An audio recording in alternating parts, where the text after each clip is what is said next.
A warm welcome to all our viewers. I'm your host Pratiksha Mishra and you're watching another episode of South Asia Focus. Let's begin the show. India is intensifying its efforts to strengthen security, trade and regional cooperation across the Indian Ocean region as a key pillar of its foreign and maritime policy. Reinforcing this vision, Prime Minister Nadiem Modi recently visited Seychelles to deepen the long-standing strategic partnership between the two nations in advanced collaboration on maritime security, connectivity and sustainable development across the Indian Ocean. As India deepens its engagement with Africa and the Indian Ocean region, Seychelles remain one of New Delhi's closest maritime partners.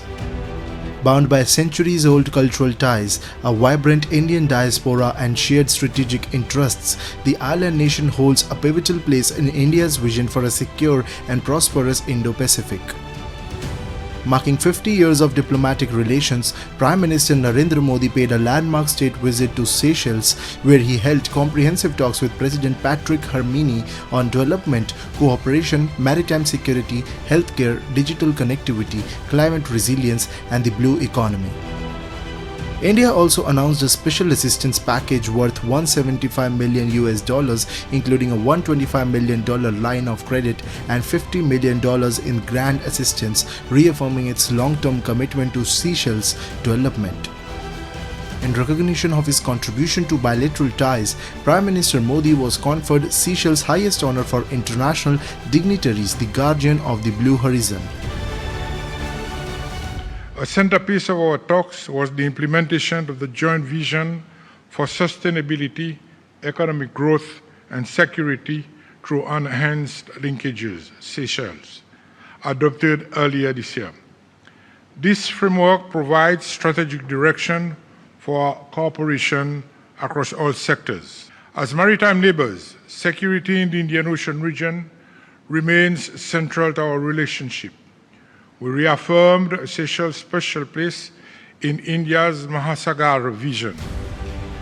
The visit underscored the growing strategic significance of the India-Seychelles partnership in the evolving Indian Ocean landscape. Both nations reaffirmed their commitment to maritime security, sustainable development, and regional cooperation. Several agreements were signed to strengthen development, digital payments, capacity building, and security cooperation. The participation of Indian naval ships and armed forces personnel in the National Day celebrations further highlighted the deep and enduring defense partnership between the two countries. Our vision is to make Indian Ocean into an ocean of opportunity. Excellency, हमारे संबंधों के पिछले 50 वर्ष गहरे विश्वास और साझा प्रगति के रहे हैं.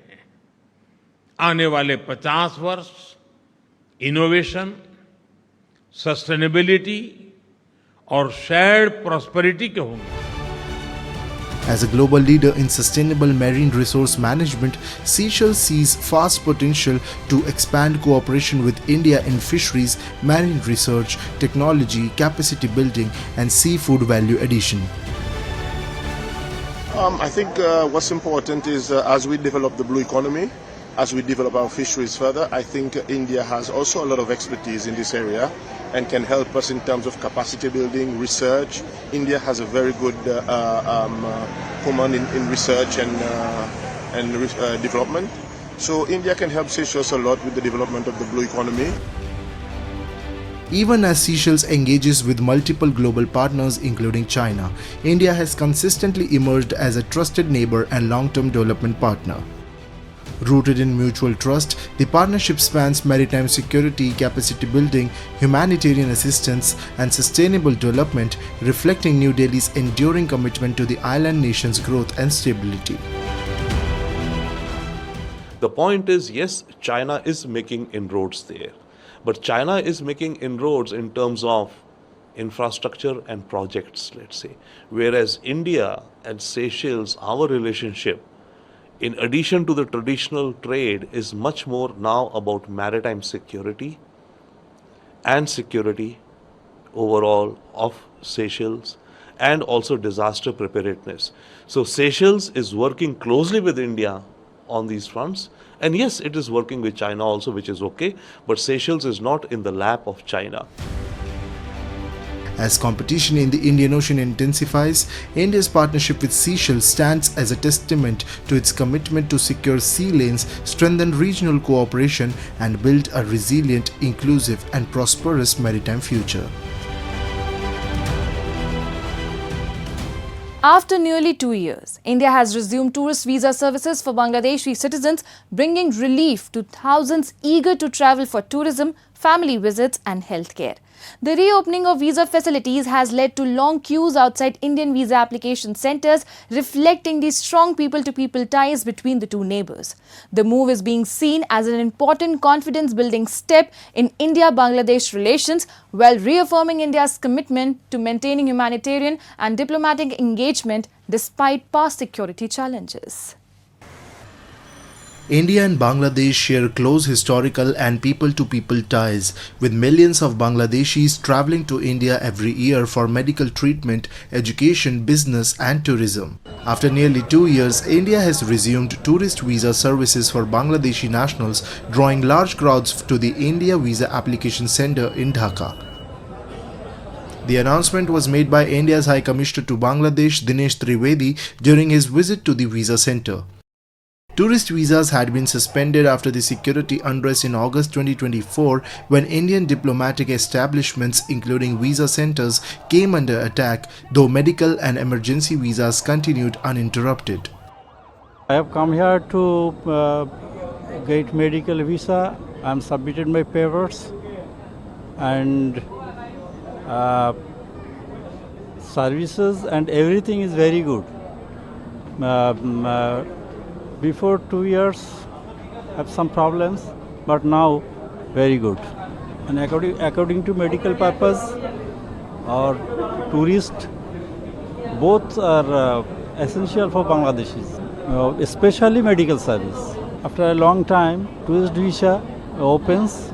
For that, everybody wants to go abroad and they wants to visit India like before days.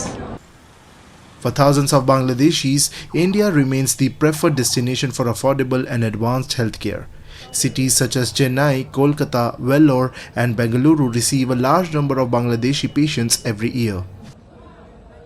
আমি ইন্ডিয়ান ভিসা আসছি মূলত মেডিকেল ভিসার জন্য আসছি তো আমি চেন্নাই তারপর হচ্ছে কলকাতা মণিপাল হসপিটালে আমি দেখাই তো আমি গত কিছুদিন আগে মেডিকেল ভিসা নিয়েছিলাম 6 মাসের ভিসা দিয়েছিল তো আমাকে ডাক্তার আবার যেতে বলেছে সেই কারণে আমি আবার নতুন করে মেডিকেল ভিসা করালাম তো আমাদের দেশ থেকে মূলত বেশিরভাগ মানুষই ইন্ডিয়া যায় চিকিৎসা করানোর জন্য সেটা চেন্নাই বলেন যে কোনো ইতে বলেন তো আমরা ওইখানে আসলে ভালো চিকিৎসা হয় সেই কারণে আমরা ওইখানে যাই তো আমি মণিপাল এর আগে গতবার দেখিয়ে আসলাম আমার কাছে খুব ভালো লেগেছে সেই কারণেই আবার যাওয়া The resumption of tourist visas now signals India's willingness to rebuild confidence and strengthen engagement with the people of Bangladesh. Even as radical elements in Bangladesh have sought to disrupt bilateral relations, India has remained committed to humanitarian assistance, people-to-people connectivity, and sustained diplomatic engagement. The latest move underscores New Delhi's commitment to ensuring that temporary political and security challenges do not weaken the long-standing friendship, shared history and deep people-to-people relationship between the two neighbouring nations. And now it's time for Asia This Week, bringing you the top stories shaping the continent.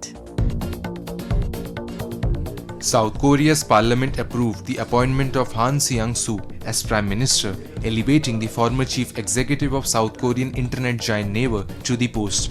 Han has been serving as cabinet minister for small and medium enterprises under President Lee Jae-myung. Han is expected to lead the country's AI transformation. South Korea's presidential chief of staff Kang Hoon-sik said earlier this month, Han will also become South Korea's first female prime minister in 20 years. The dollar got a boost from a sharp rise in treasury yields and pushed the yen to a 40-year trough on July 1 as traders braced for a crucial US jobs report and ramped up bets on an imminent Federal Reserve rate hike. the yen slid to its weakest level against the dollar since 1986 overnight, touching 162.59 and fueling speculation that Tokyo could be nearing direct intervention. An Indonesian court ruled that Nadiem Makarim, co-founder of tech firm Gojek and a former education minister, was guilty of some charges in corruption case and sentenced him to 10 years in prison. Makarim has protested his innocence, saying the case against him is politically motivated, an assertion that has found support from academics and rights activists. The verdict has the potential to further undermine investor confidence in Indonesia. Pakistan's Khyber Pakhtunkhwa province continues to witness growing security operations alongside persistent allegations of human rights violations. Rights groups have repeatedly raised concerns over civilian casualties, enforced disappearances and restrictions on civil liberties in the conflict-hit region. During a side event at the 62nd session of the United Nations Human Rights Council, Pashtun human rights defender Fazlur Rahman Afridi echoed these concerns, alleging that the situation has further worsened amid ongoing military operations. A report. Khyber Pakhtunkhwa has remained one of Pakistan's most volatile regions, with security forces carrying out frequent counter-terrorism operations against militant groups. While Islamabad maintains that these operations are necessary to eliminate terrorism and restore stability, local activists and human rights organizations have continued to raise concerns over their humanitarian impact. Allegations of civilian casualties, destruction of homes, displacement of families, and enforced disappearances have surfaced repeatedly over the years, particularly in districts bordering Afghanistan. The 62nd session of the United Nations Human Rights Council is currently underway in Geneva, bringing together governments, rights experts, and civil society groups to discuss global human rights concerns. We are here to raise different issues concerning the Pashtun nation. Of course, you know about it, that several military operations are underway in different parts of Khyber Pakhtunkhwa, in which Pakistani army is using mortar shells, gunship helicopters, and even, jet bombers, killing and injuring innocent civilians. And even they are destroying now, again, just like in the previous war on terror, so-called war on terror, they are destroying our homes and properties also. And the basic thing is that the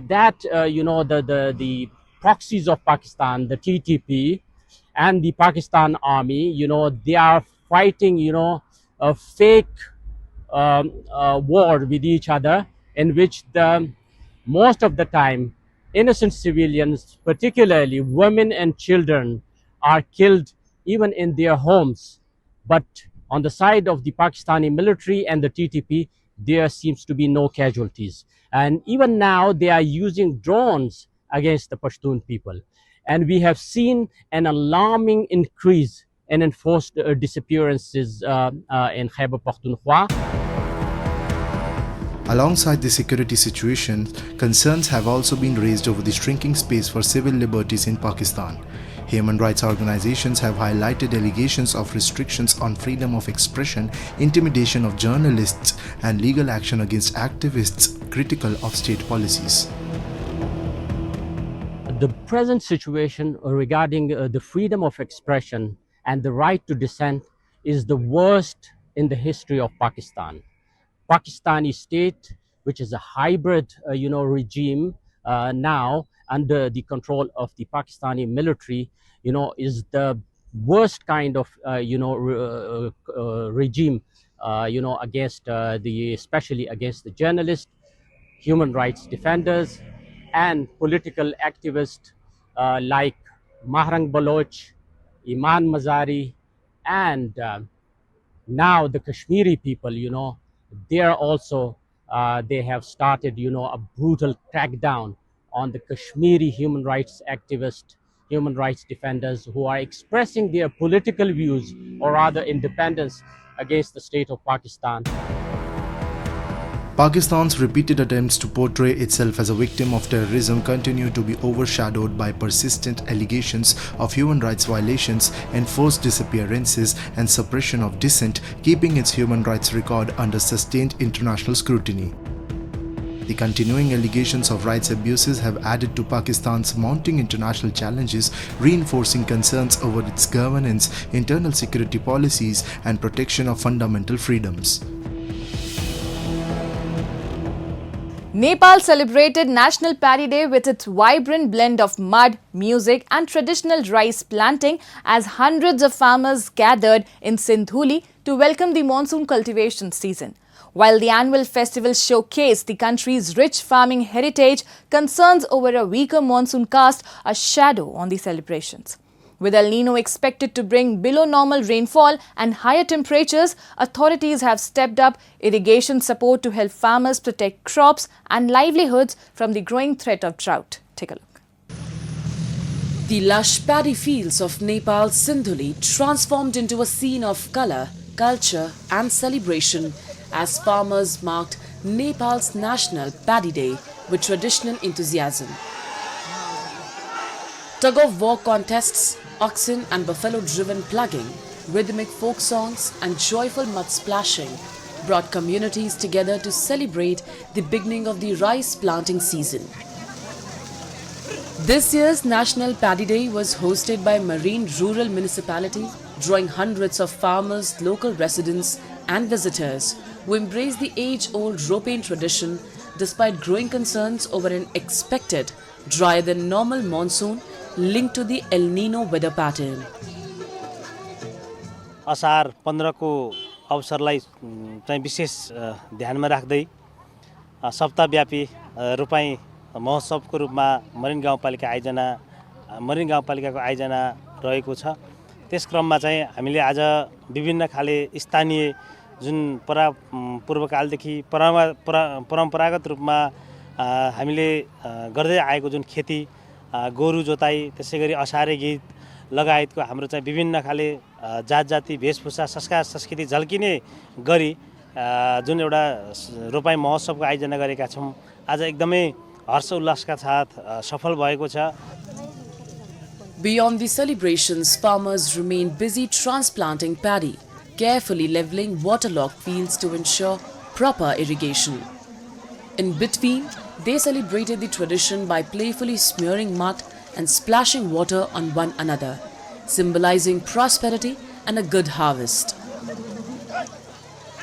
Rice is Nepal's staple crop, but annual production of about 5.5 million metric tons still falls short of the country's demand of nearly 7 million metric tons.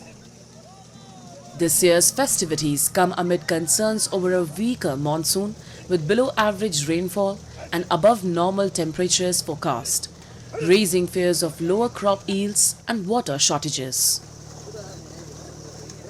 स्वाभाविक रूपले वातावरणीय असरहरू चाहिँ हुने कुरा हामीलाई थाहा छ र समयमा आवश्यकता अनुसार वर्षा हुँदैन भन्ने कुरा पनि हामीलाई थाहा छ। त्यही कारणले गर्दा कृषिमा हामीले विशेष जोड गर्दै हिउँदे बाली, बेमौसमी बाली, त्यसैगरी वर्षायाममा पनि हुने खडेरीलाई मध्यनजर गरेर हामीले वार्षिक रूपमा करिबन 1 करोड बराबरको चाहिँ मोटर, सिँचाइ मोटर, सिँचाइ पाइपहरू चाहिँ वितरण गर्दै आएका छौं र अहिले भर्खरै पनि हामीले मलाई लाग्छ 2 दिन अगाडिदेखि हामीले करिब 1 करोड बराबरको चाहिँ पाइप खरिद गरेका थियौं, मोटरहरू खरिद गरेका थियौं, त्यो वितरण गर्न सुरुवात गरिएको छ।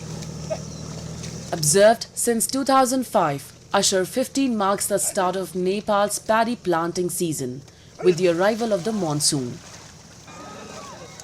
Farmers celebrate the traditional roping festival with mud festivities and a meal of curd, beaten rice and pickles, earning the day the nickname Dahi Chura Day. As Nepal celebrates its farming tradition with hope and resilience, the timely arrival of rains will remain key to securing both harvest and livelihoods. And with that, we come to the end of this week's episode. See you next week. Till then, goodbye and take care.